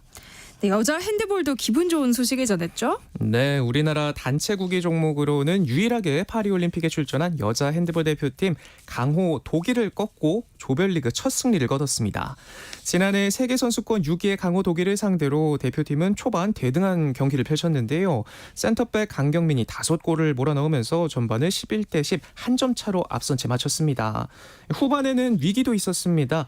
역전을 허용하면서 한때 넉 점 차까지 벌어졌지만 대한민국, 코리아를 연호하는 목소리가 경기장에 울려 퍼졌고 한 점 한 점 따라붙은 대표팀은 끝내 재역전에 성공했습니다. 네. 경기 막판 골키퍼 박세혁이 2차례 결정적 선방을 선보이면서 강경민과 류은희가 나란히 6골씩 책임진 대표팀은 23대 22 한 점 차 짜릿한 승리를 거뒀습니다. 선수들은 조별리그 첫 경기에서 승리했지만 아직 노르웨이와 덴마크 등 강호들과의 결전이 남아있는 만큼 마음을 다잡는 모습을 보여줬는데요. 강호 독일을 상대로 조별리그 1차전 승리를 거둔 여자 핸드볼 대표팀은 모레 슬로베니아와 조별리그 2차전을 치른다고 하니까요. 많은 응원 부탁드리겠습니다. 네. 그런데 이번 파리올림픽 무더위 때문에 벌써부터 난리라고요. 네, 파리올림픽에 출전한 우리 선수들 개막에 앞서 막판 구슬땀을 흘리고 있는데요. 그런데 운동 말고 다른 이유로도 땀을 흘리고 있다고 합니다. 수영 국가대표 김우민 선수가 선수촌과 경기장을 오가는 셔틀버스에 에어컨을 켜주지 않는다고 토로하기도 했고요. 이 버스 안이 너무 더운데 테러 같은 보안 문제로 창문도 열 수 없게 막아놨다고 합니다. 또 밖보다 버스 안이 더 더운 상황에 다른 나라 선수 한 명이 쓰러졌다는 이야기도 들렸다고 하고요. 황선우 선수 역시 많은 선수가 타다 보니까 버스 안이 마치 사우나 같다며 하소연했는데 경기하는 날까지 이럴까 봐 걱정된다고 털어놨습니다. 이번 올림픽은 선수촌에도 에어컨이 없어서 논란이 됐었죠. 이 친환경 올림픽을 위해서라지만 선수들의 건강이 열매가 됩니다. 그러게요. 하프타임 뉴스 임선훈 뉴스캐스터와 함께했습니다. 고맙습니다. 고맙습니다. 내일 점심 메뉴 추천. 귀로 듣는 푸짐한 지식 한 상 어떠세요? 세상의 모든 정보. 아나운서 전주리입니다. 건강에 관한 모든 궁금증을 풀어드리는 시간입니다. 라디오 주치의 을지대학교 가정의학과 오한진 교수님과 함께합니다. 어서 오세요. 네, 안녕하셨어요. 네, 요즘 같은 덥고 습한 여름철에는 시원한 맥주 한 잔으로 하루 일과를 마무리하는 분들 많으실 텐데요. 네. 그런데 이런 습관이 통풍을 불러올 수 있다고요? 아, 그럼요. 저도 어제 한 잔 했지만 이거 아주 치명적입니다. 네. 이 술과 맥주, 치킨과 맥주 이거 아유 정말 참 땡기죠. 사실 이 통풍이라는 병은 기름진 음식, 즉 고단백 음식과 술이 합쳐졌을 때 만들어지는 경우가 많아요. 그래서 예전에는 그렇게 먹을 수 있는 사람이 높은 사람, 잘 사는 사람, 그래서 귀족병이라고 불렸는데 요즘엔 오히려 서민병이라고 합니다. 왜냐하면 그 귀족들은 이런 거 안 먹는다는데요. 그래서 이 치킨이 사실 통풍의 치명적인 이유가 치킨이라는 그 단백질에 퓨린이라는 성분이 많아요.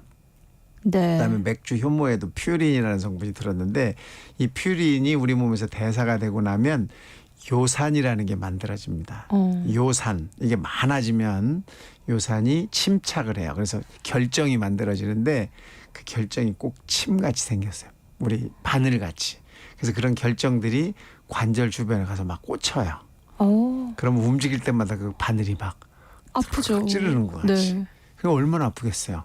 그게 통풍입니다.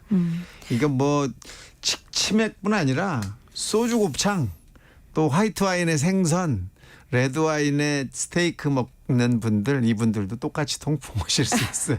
조심하셔야 돼요. 아, 저는 어제 치맥은 아닌데 레드 와인에 스테이크 했는데 네. 걱정되네요. 근데 최근 들어서 이 통풍 환자들의 연령대가 많이 낮아지고 있다고 하더라고요. 네, 최근에 살펴보니까 통풍 환자들이 이게 원래 나이 든 분들이 생겼었는데 네. 요즘 보니까 젊은 사람들이 더 많이 생겨요. 그래서 이게 좀 문제가 아니냐 이런 생각을 하는데 사실 젊은 분들이 요새 배달 음식 많이 드시잖아요. 그쵸? 시키면 금방 오고 또 밤에 한 잔에다가 배달 음식 드시는 분이 많다 보니까 이게 네. 많아졌는데 건강보험심사평가원에서 확인을 해봤어요. 2018년에 통풍 환자가 약 43만 953명이었는데 2022년에 50만 9,699명, 즉 51만 명 가까이 늘어났거든요. 그러다 보니까 18.3%가 증가했다. 이 증가율을 확인해 보니까 아주 너무너무 놀라운 게 20대가 48.5%가 늘었고 30대는 26.7%가 늘었다는 걸로 확인이 돼요. 이게 바로 혼술 배달 문화 이것 때문이 아니냐. 그래서 이 젊은 층 분들은 이 혼술, 이 배달 음식 조금 좀 자제해야 되지 않냐 이런 생각을 해봅니다. 네, 오늘 똑똑 라디오 주치의 코너에서는 여름철 증상이 더 악화되는 통풍에 대해서 이야기 나눠볼 예정입니다. 관련해서 궁금한 점 있으신 분들 문자 보내주세요. 참여하실 번호는 샵 9730번이고요. 짧은 문자 50원, 긴 문자는 100원의 정보 이용료 부과됩니다. 콩 게시판 KBS 일라디오 유튜브 채널을 통해서는 무료로 참여하실 수 있으니까요. 많은 참여 부탁드립니다. 추첨을 통해서 모바일 커피 쿠폰 보내드립니다. 이 통풍에 걸리면 많이 아프다는 이야기는 들었어요. 근데 네. 이게 구체적으로 어떤 질병인지는 또 모르시는 분들도 많거든요. 통풍이 뭔지 또 왜 걸리는 건지 설명을 좀 해주세요. 네, 이게 한문이에요. 그러다 보니까 젊은 사람들이 더 모르죠. 네. 이게 아플 통자에다가 바람 풍자입니다. 바람만 불어도 아프다 이런 뜻이거든요. 네. 그래서 그 통풍이 생긴 그 부위에 아주 얇은 이불이 올라가도 막 아파서 막 견딜 수가 없는 그런 분들이 많습니다. 이걸 이제 출산 고통과 비교한 경우가 많은데 네. 출산의 고통을 8이라고 하면 통풍의 고통은 9점이에요. 10점 만점으로 와. 쳤을 때. 그러니까 통풍이 더 아픈 거죠. 네. 여성분들은 뭐 출산을 해보신 분들은 아프다고 알고 계시지만 통풍이 얼마나 아픈지는 이제 생각해 보실 정도가 되는 거죠. 사실 이 통풍이 요산이라는 게 만들어져서 생기는 건데 요산은 단백질에서부터 나오는 거예요. 단백질이니까 대부분이 고기겠죠. 네. 고기, 생선 또 뭐가 있습니까? 뭐 어패류 하여튼 여러 가지 그 육류에서 나오는 건데 이 중에서도 퓨린이 많이 들어있는 그런 단백질이 우리 몸에서 대사가 되고 나면 생기는 노폐물이 바로 요산이거든요. 근데 이 요산은 되게 만들어지면 소변이나 땀으로 배출이 돼요. 근데 너무 많아지면 일로 나가는 것이 더 이상 이제 해결이 안 되면 내 몸에 남게 되죠. 그래서 이게 남아지면 나중에는 결국은 결정체가 만들어져요. 그 결정체가 아까 말씀드린 바늘같이 생긴 거예요. 그래서 현미경으로 보면 그 결정체가 바늘같이 작은 반짝반짝반짝거리는 결정체가 쫙 조직에 박혀 있습니다. 그러니까 이게 얼마나 많이 움직일 때마다 찌르겠어요. 이게 굉장히 많은 통증을 유발하고 통증이 가장 많이 생기는 곳이 어디냐 하면 엄지발가락이에요. 엄지발가락 첫 번째 움직이는 곳. 그 부위에 가장 많이 생기고 그래서 거기 생기는 경우가 56에서 78% 정도가 거기 생기더라. 그 다음에 이제 발에 생기는데 발등, 발목에 생기고 팔이나 손가락에도 생깁니다. 이건 다 류마티스 학회에서 확인이 된 거예요. 한번 발병을 하면 염증 반응 그대로 나타나요. 우선 빨갛게 붓고 그다음에 그 부위가 아프고 또 열이 납니다. 그래서 이 염증 반응이 그대로 나면서 너무 작은 자극에도 아프기 때문에 참기가 매우 어려운 그런 병입니다. 네. 그러면 식단 관리를 하기 시작하면 그 네. 바늘같이 뾰족한 그 박힌 것들이 없어져요? 없어지기를 어렵죠. 일단은 이제 한번 생기면 상당한 시간 동안 아프겠죠. 네. 그래서 이제 요산을 자꾸 배출을 시키면 기어이는 이제 이 결정화된 것들도 녹아서 다 나오게 됩니다. 그러니까 안 아파지게 되는 거죠. 치료 잘 하셔야 돼요. 네. 그러니까 모든 질병이 그렇겠지만 통풍은 조기 발견이 또 무엇보다 중요하다면서요. 그렇죠, 그렇죠. 조기에 발견하면 그 통증이 생기는 그런 발작 증세를 안 겪고도 잘 넘어갈 수 있어요. 근데 그걸 조기 발견을 못하면 계속해서 요산 수치가 높아져 있으니까 어느 순간에 이제 결정체가 만들어져서 움직일 때마다 아파지는 이런 발작 증세가 생기는 거거든요. 네. 그래서 통풍은 맨 처음에는 무증상 고요산증. 그래서 피 검사를 하면 요산이 올라가 있습니다라는 소리를 이제 의사 선생님들이 해주는 거예요. 그 기준점보다 높다. 그럼 이때부터 이제 통풍이 생길 가능성이 있는 거죠. 그때부터는 완전히 관리를 해야겠네요. 시기를. 그렇죠. 그런데도 그냥 높다고 하면 나는 뭐 하나도 안 아픈데 뭐 이러고 이제 아무 생각이 없는 거예요. 네. 그래서 그 다음에 조금 지나면 급성 통풍성 관절염이 한번 옵니다. 아파져요. 출산의 고통보다 더한 구의 네. 고통이. 너무 놀래죠. 그럼 병원을 올 거 아니겠어요. 아우 네. 큰일 났네. 또 치료를 해요. 그럼 금세 또 안 아파져요. 그러면 아유 끝났나 보다. 또 그냥 지냅니다. 이게 반복되면서 이제 이런 아주 발작적인 통증이 계속되면 나중에는 관절에 변형이 와요. 그래서 네. 관절이 부풀어지고 모양새가 이상해지는 이런 만성 결절성 통풍이라는 걸로 바뀌게 되거든요. 그래서 이때까지 계속 진행이 되면 안 되니까 우선 초기 때 무증상 고요산 혈증 때부터 요산에 대한 약이나 치료를 하셔야 되는 거죠. 근데 피 검사를 해보면 알 수도 있긴 하지만 그것 말고 그 전에 본인 스스로 좀 통풍을 의심해 볼 수 있는 방법이 있어요? 아, 없죠. 사실은 없어요. 네. 근데 이미 증상이 나타나면 그건 벌써 통풍이 생긴 거잖아요. 그러니까 엄지발가락이 붓고 통증이 아프다. 이건 벌써 생긴 거예요. 네. 이건 뭐 이전에 미리 알 수 있는 게 아니에요. 그런데 하여튼 미리미리 피 검사를 한 번씩만 해보면 금세 알 수 있어요. 스치기만 해도 아프고 그다음에 발가락이 아픈데 유독 밤에 더 아파지고 네. 이게 이제 통풍의 증상이거든요. 또 이 귓바퀴에도 요산 결절이 생겨요. 그래서 이 귓바퀴에 없던 덩어리가 이렇게 조금씩 생기는 그런 경우가 많이 있습니다. 그래서 요거 만져볼 필요도 있어요. 오, 가끔 네. 본인의 귓바퀴를 한 번씩 만져보시면 울퉁불퉁한 덩어리가 생겼다. 이거 요산이 생겼구나 이렇게 의심해 보실 수 있습니다. 네. 또 콩팥 기능이 안 좋은 사람들은 미리미리 한번 피검사 해보시는 게 좋죠. 제 주변에는 사실 통풍을 앓고 계신 남성분들이 많아요. 네. 가만히 보면은 여성보다는 또 남성들이 통풍이 더 많이 나타나는 것 같아요. 당연하죠. 왜 그런 거예요? 당연한 말씀이에요. 여성분들의 몸에는 여성 호르몬이라는 게 있습니다. 이 여성 호르몬은 여성 호르몬이 계속 만들어지는 완경 전까지는 여성들이 병에 안 걸리게 하는 아주 긍정적인 효과를 가진 그런 호르몬이에요. 그래서 이 여성 호르몬이 요산의 배출을 충분하게 잘할 수 있게 만들어주기 때문에 여성분들은 똑같이 치맥을 해도 잘 안 걸리고 덜 걸립니다. 이거 2022년에 통풍 환자를 확인해 보니까 여성이 몇 퍼센트나 적으냐 하면 남자가 92.8%예요. 10%도 안 됩니다. 거의 다 남자네요. 그러니까요. 이만큼 남성들이 많이 걸립니다. 그 대신 폐경 즉 완경이 되시고 나면 그때부터는 남성과 똑같은 정도의 위험성을 가지는 걸로 확인이 돼 있기 때문에 여성분들 주의하셔야 되고 또 다이어트 하시는 분들 이 다이어트 약 속에 예를 들면 이뇨제나 이런 것들 때문에 요산이 높아질 수 있으니까 주의가 필요합니다.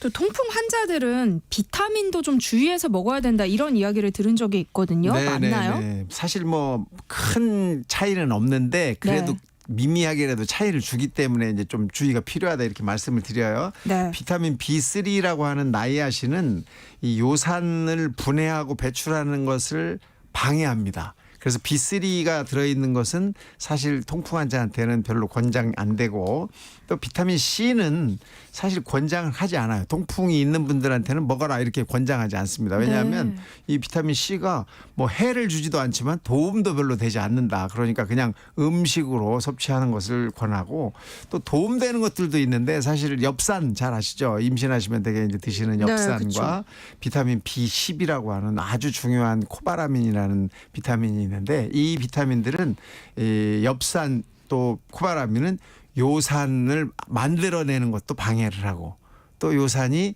나가는 건 도와줍니다. 그래서 요산 수치가 떨어져요. 네. 그러니까 이런 비타민은 또 도움이 되죠. 네. 그러니까 엽산이나 비타민 B12는 챙겨 드시는 게 좋겠네요. 그렇죠. 네, 맞습니다. 그러니까 아스피린이 요산 수치를 높인다는 말도 있던데요. 그러면 통풍 환자들은 두통 있을 때 두통약도 좀 조심해서 먹어야 할까요? 뭐 두통약이 꼭 아스피린만 있는 건 아니니까요. 그쵸. 뭐 다른 아세타미노펜 이런 거 드시면 되는데 사실 그 심장병이나 이런 것 때문에 한번 큰 병을 앓고 나서 아스피린 드시는 분들이 꽤 있는데 일부러 꼭 중단을 해야 할 필요 정도는 없다. 사실 요산이 높으면 요산 약을 드시면 되니까 너무 걱정하지 않으셔도 좋겠습니다. 네. 다시 한번 통풍 치료는 어떻게 진행되나요? 예. 약이죠. 우선 첫 번째는 약이 먼저예요. 왜냐하면 아파졌으니까 급성으로 통증이 있을 경우에는 통증을 해결을 해야 되거든요. 네. 이때는 뭐 심한 경우에는 스테로이드라는 약제를 쓸 수도 있고 그런 정도가 아니라면 진통 소염제를 써서 일단 아픈 것을 가라앉힙니다. 네. 그 다음 단계로는 이제 요산 수치를 떨어뜨려야 돼요. 그래서 요산을 못 만들게 하거나 또는 요산을 빨리 배출시키는 약제가 최근에 잘 만들어져 있어서 이런 걸 먹으면 요산 수치가 잘 조절됩니다. 그러니까 병원에만 오시면 돼요. 근데 안 와요. 아파도 안 오시는 분들이 있어요. 제발 좀 병원에 오셔서 의사 선생님하고 상의만 하시면 되고 그 대신 요산은 내 몸에서 매일매일 만들어져요. 단백질을 먹고 그 남은 찌꺼기가 요산이기 때문에 그래서 한번 통풍이 생기고 요산 수치가 높아지신 분들은 거의 평생 약을 드셔야 됩니다. 조금 귀찮기는 해요. 그래도 안 아픈 게 낫죠. 네. 아파져서 관절이 막 이상해지고 변형되고 이런 거 안 좋잖아요. 치료 받으셔야 됩니다.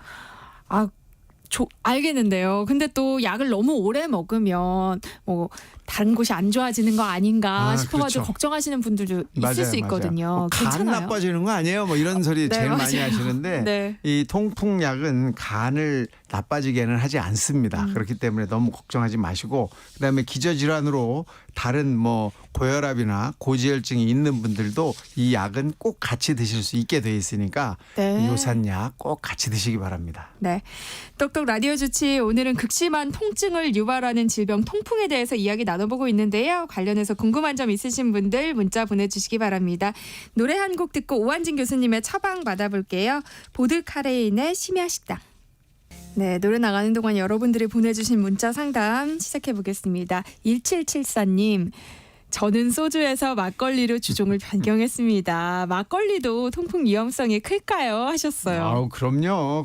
당연한 말씀이고요. 근데 막걸리만 먹는다고 통풍이 오는 것은 아니고 같이 드시는 이제 단백질 안주들이 더 큰 네. 영향을 주니까 거기에 이제 음주가 영향을 같이 미치거든요. 막걸리에도 뭐 퓨린도 들어있고 그러니까 조금 주의를 하셔야죠. 그러니까 치맥에서 약간 주종을 막걸리로 바꾸신 건데 여기 막걸리에다가 뭐 육전 이러면 비슷한 거잖아요. 그렇죠? 똑같습니다. 네.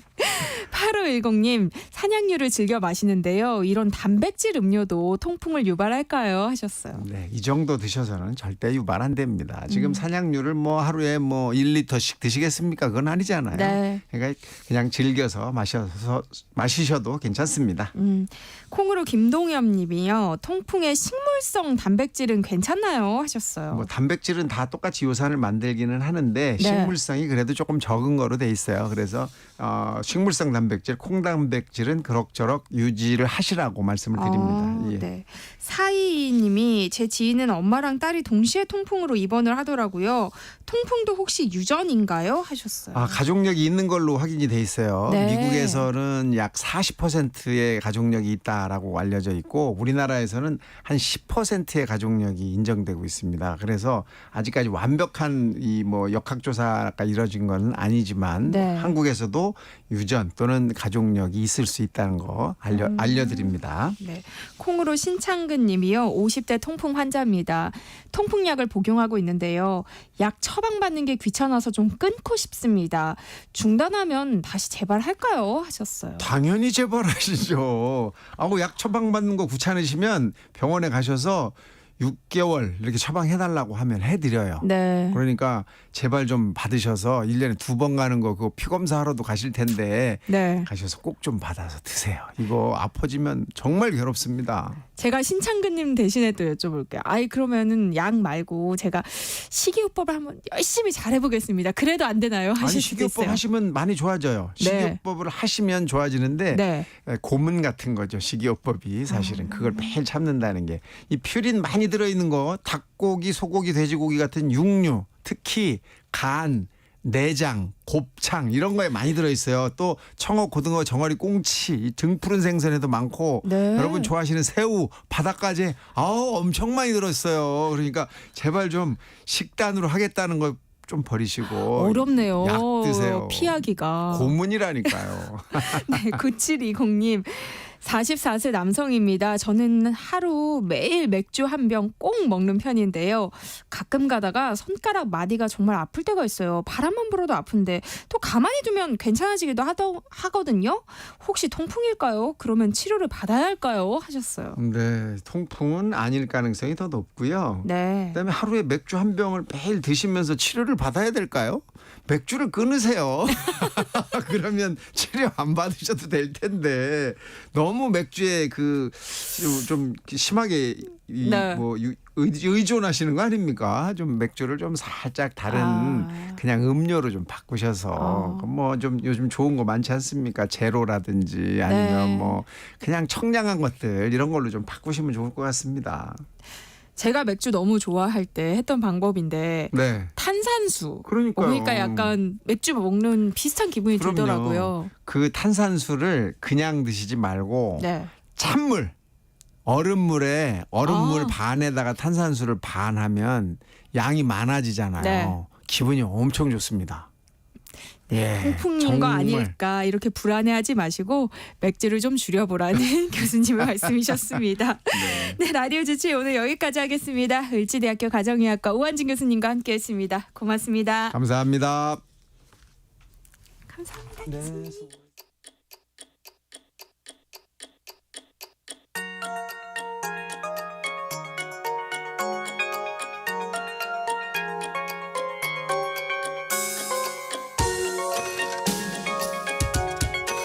네, 유난히 시간이 더디게 흘러가는 금요일 오후 지루함을 설렘으로 바꿔줄 노래만 담아봤습니다. 김윤아의 오늘이고 김윤아 음악평론가와 함께합니다.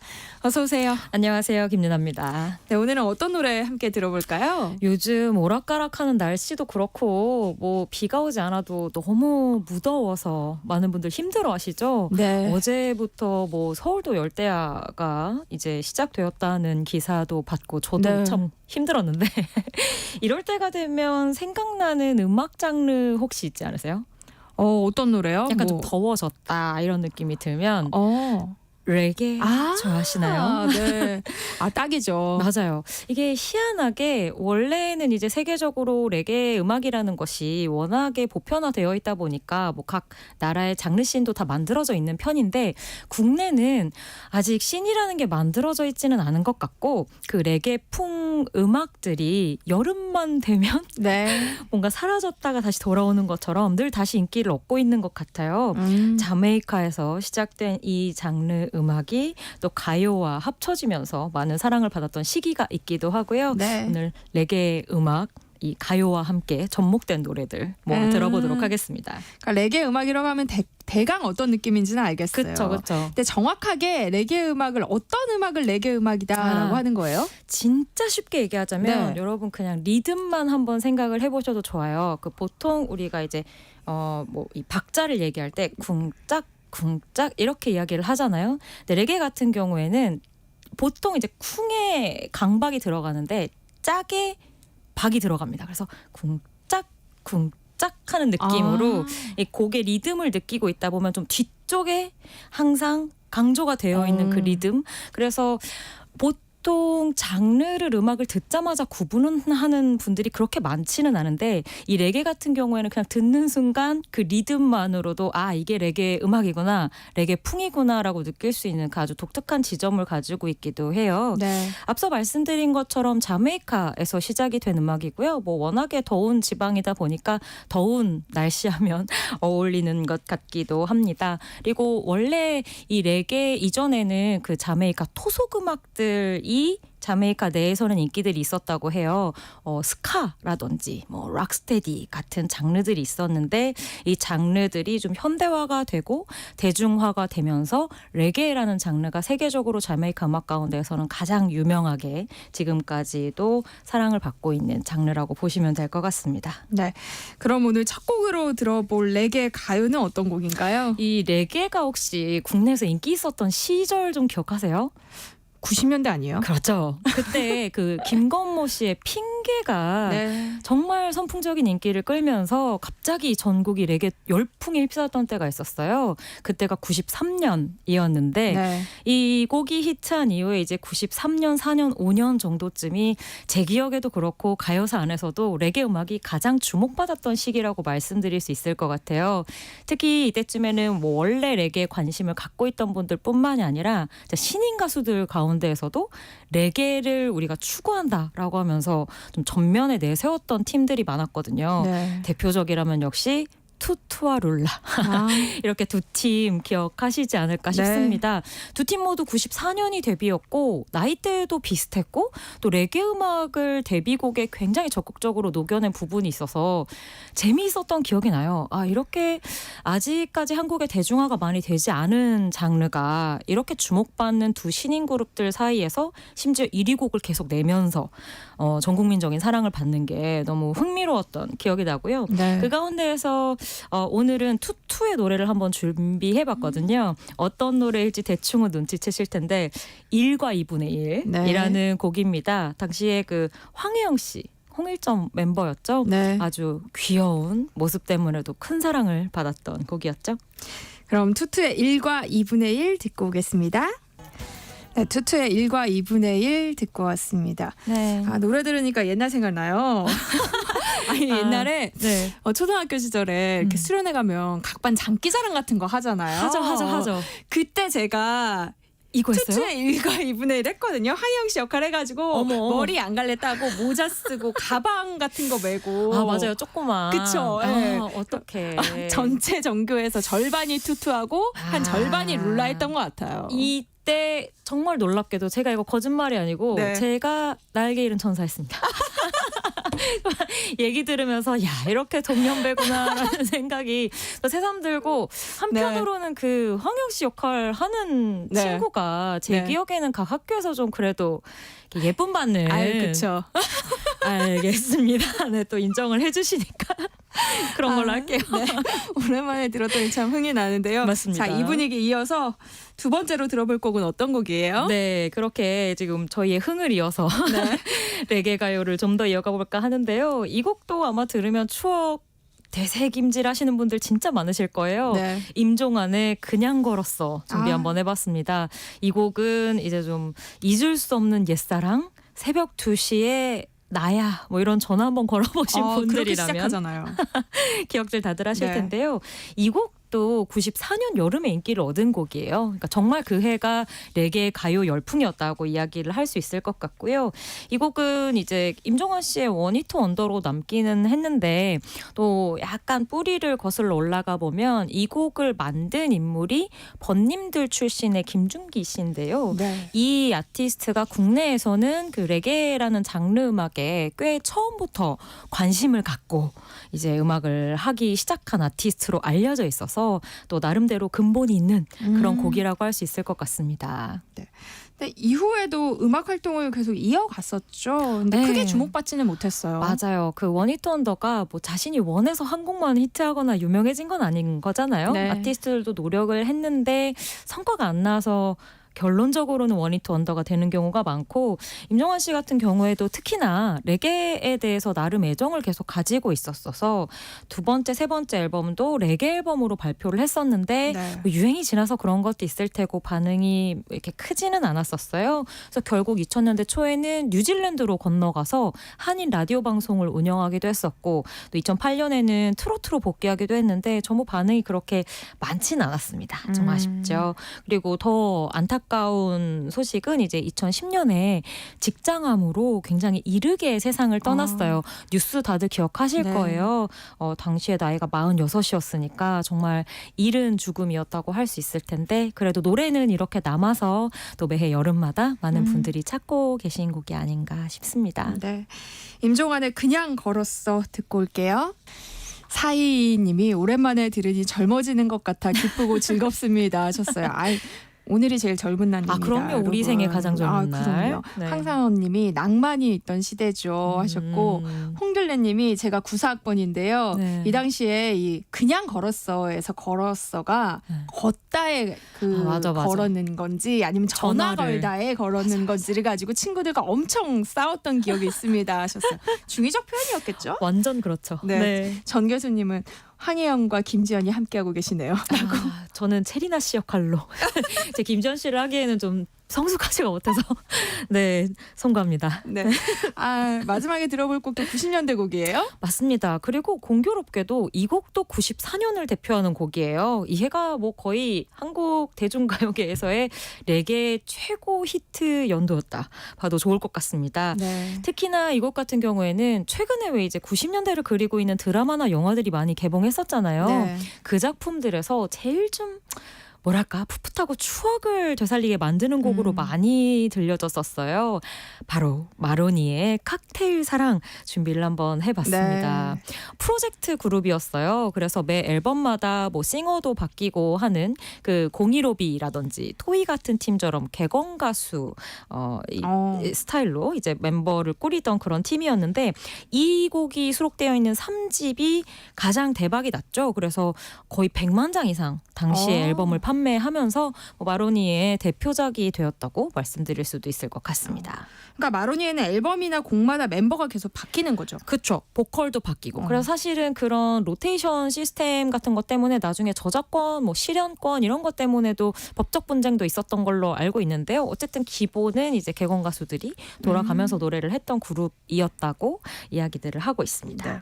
뭐 요즘 10대, 20대에게는 마로니에라는 가수는 좀 낯설겠지만 네. 그래도 칵테일 사랑은 맞아요. 친숙하게 느껴질 것 같아요. 이게 제가 기억하기로는 제일 최근에 그 2018년이었던가요? 벌새라는 영화에 또 이 노래가 굉장히 그 중요한 모티브로 등장을 해서 네. 그 해연나 이듬해의 그 칵테일 사랑만 들어있는 미니 LP 같은 것이 그 젊은 이들이 많이 가는 레코드 페어 같은 데서 특별하게 제작되어서 팔렸을 정도로 사실 또 10대, 20대 사이에서는 90년대 레게이트 곡 하면 가장 먼저 떠오를 만한 곡이 아닐까 싶습니다. 네, 마로니의 칵테일 사랑은 끝곡으로 들려드리고요. 김이나의 오늘 이 곡 오늘은 여기서 마무리하겠습니다. 고맙습니다. 감사합니다.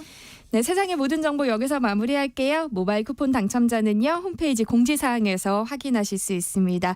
이 끝으로 마로니의 칵테일 사랑 함께 들으시고요. 저는 다음 주 월요일에 다시 찾아뵐게요. 행복한 오후 보내세요. 아나운서 전주리였습니다. 고맙습니다.